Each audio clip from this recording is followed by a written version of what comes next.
For those of you who want to try and be a smarter watchmaker, here's a little trick for y'all.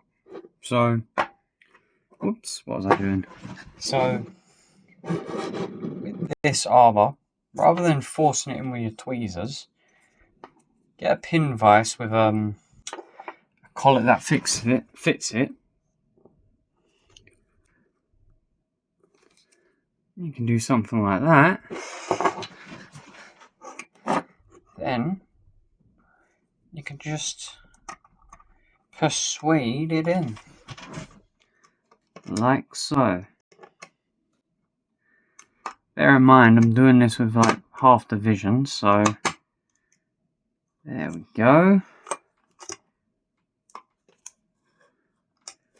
Boom. Easy as pie. Tell your friends.